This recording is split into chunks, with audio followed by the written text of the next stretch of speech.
Oke, bismillah. Kita lanjut di video yang ketiga. Masih tentang paradigma politik hukum nasional. Oke, kita masih membahas tentang hukum nasional, hukum Pancasila, hukum prismatik. Maka kita akan bahas dulu sebelum membahas hukum Pancasila, supaya kita jelaskan tadi bagaimana dasarnya bisa kok dikatakan secara teoritisnya hukum Pancasila itu.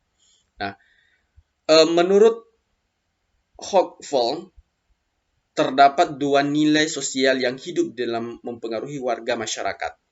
Jadi teorinya Hochfeld ini bahwa di dalam hidup sosial itu ada nilai-nilai hidup itu ada dua hal yang mempengaruhi. Ada namanya nilai, ini nilai ya. Ada nilai sosial paguyuban. Di mana nilai sosial paguyuban ini adalah menekankan pada kepentingan bersama. Kepentingan bersama. Jadi nilai paguyuban adalah nilai yang menekankan kepentingan bersama. Nah, satu sisi yang kedua adalah nilai sosial patembayan. Jadi nilai-nilai adalah bagaimana dia menekankan kepada kepentingan dan kebebasan individu, adalah individualistik. Ini paguyuban. Patembayan. Yang kedua adalah kepentingan bersama. Bisa dikatakan nanti di sini adalah kepentingan bersama lebih menekankan kepada sosialisme. Nah, kalau nilai sosial patembayan dan menekankan adalah kepentingan dan kebebasan individu. Bisa nanti dikatakan di sini adalah sistem kapitalisme. Bagaimana dia nilai-nilai individu itu lebih daripada dikedepankan. Nah, kemudian seorang tokoh Friedrich mengajukan nilai-nilai sosial prismatik, di mana yang meletakkan dua kelompok nilai sosial tersebut, yaitu nilai paguyuban dan nilai patembayan itu, sebagai landasan membangun hukum dan penjabarannya dapat disesuaikan dengan tahap-tahap perkembangan sosial ekonomi masyarakat yang bersangkutan. Nah, kemudian letaknya di sini dari kedua nilai-nilai yang ini, baik itu paguyuban, patembayan, maka prismatik itu rings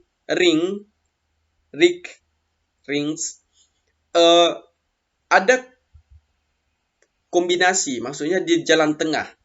Dia tidak terlalu kepada kepentingan bersama atau kepentingan kolektif dan kepentingan individu. Hukum prismatik adalah hukum yang di tengah-tengah. Indonesia, hukum Pancasila itu adalah berada pada tengah-tengah. Dia tidak terlalu kepada kepentingan bersama tapi mengabaikan kepada kebebasan individu atau kepentingan individu. Nah, dia jalan tengah. Jadi Pancasila itu adalah berada di tengah-tengah. Maka dikatakan adalah hukum prismatik. Indonesia adalah hukum prismatik. Hukum prismatik Indonesia dalam bukunya Mahfud MD, yaitu bagaimana dia menjaga keseimbangan antara individualisme dan kolektivisme. Jadi nilai-nilai individualisme itu tetap terjaga. Bagaimana menyeimbangkan, dia berada pada tengah-tengah. Posisinya ada di tengah. Jadi hukum Pancasila kita, hukum prismatik Indonesia itu adalah di tengah-tengah.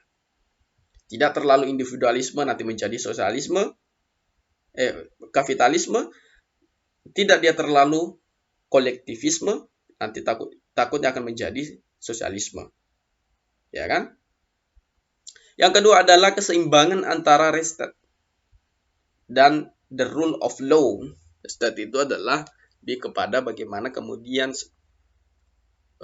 konstitusi dan jadi menjadi antara juga daripada the rule of law. Bagaimana kemudian rule of law adalah prinsip hukum yang menyatakan bahwa hukum harus memerintah sebagai negara dan bukan keputusan pejabat secara individu. Jadi juga berada di tengah-tengah. Jadi hukum prismatik atau hukum Indonesia kita itu sebagai dia, kalau dalam teorinya adalah hukum prismatik, itu berada kepada keseimbangan antara keduanya, baik rested dan rule of law. Yang ketiga adalah keseimbangan antara hukum sebagai alat untuk memajukan dan hukum sebagai cermin nilai-nilai yang hidup di dalam masyarakat. Bagaimana hukum itu dia mengatur sebagai pengatur, tapi nilai-nilai hukum itu juga sebagai cerminan bahwa kehidupan yang hidup di masyarakat, nilai yang hidup di masyarakat. Jadi dikeseimbangkan itu juga. Jadi tidak terlalu menekankan hukum itu sebagai mengatur masyarakat, tapi bagaimana melihatnya itu adalah hukum itu adalah nilai-nilai yang hidup di masyarakat. Yang keempat adalah keseimbangan antara negara agama dan negara sekuler. Kita juga bukan negara agama, ya kan? Karena kita bukan menganut kepada, misalnya asas kita bukan Islam misalnya. Walaupun kita mayoritas adalah Islam. Penduduk terbesar kita adalah Islam. Tapi kita bukan negara Islam. Ya kan? Bukan negara Islam. Begitu juga kita bukan orang yang negara sekuler. Bagaimana kemudian negara sekuler itu adalah kayak di barat kan, agama itu dipisahkan antara urusan agama dan urusan negara. Ada pemisahan. Tapi kalau Islam juga tidak menganut tentang itu, pemisahan. Kita juga bukan negara sekuler itu memisahkan kepentingan agama dan kepentingan negara. Nah, makanya kita adanya keseimbangan di sini. Adanya keseimbangan, baik itu bukan kita sebagai negara agama, kita juga bukan sebagai anti daripada agama. Nah, jadi menjadi di tengah-tengah posisi hukum prismatik atau hukum yang kita adalah hukum Pancasila, bahwa kita berada di tengah-tengah. Jadi ada keseimbangan. Maka itu yang menjadi lebih bagus, ya kan? Walaupun nanti terdapat pelaksanaannya masih kurang sana sini. Selanjutnya adalah kerangka politik hukum nasional, pijakan dan penuntun. Ada pijakannya. Kerangka politik hukum nasional. Itu kita masuk kepada bagian yang kedua.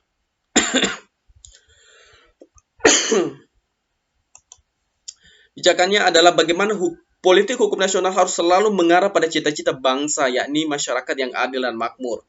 Selanjutnya adalah politik hukum nasional harus ditujukan untuk mencapai tujuan negara.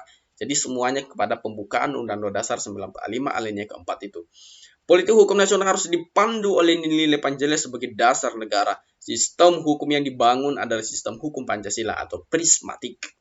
Di sistem hukum kita adalah Pancasila itu sistem hukum prismatik. Dalam teorinya Rig.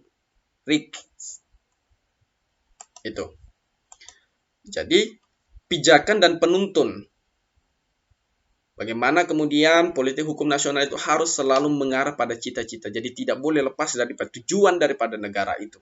Tujuan negara kita termaktub dalam pembukaan Undang-Undang Dasar 1945 pada alinea keempat. Politik hukum nasional ditujukan untuk mencapai tujuan negara. Jadi arahnya kemudian ke sana. Kita bicara tentang politik hukum nasional, berarti kita bicara tentang tujuan daripada negara. Bagaimana mewujudkan tujuan negara itu. Karena politik hukum ini adalah sebagai cara strategi untuk mencapai tujuan daripada negara. Selanjutnya nanti kita bagian yang kedua, kita bahas tentang Pancasila sebagai paradigma politik hukum. Ini yang kita bahas pada video selanjutnya. Terus ikuti video-video kita. Oke.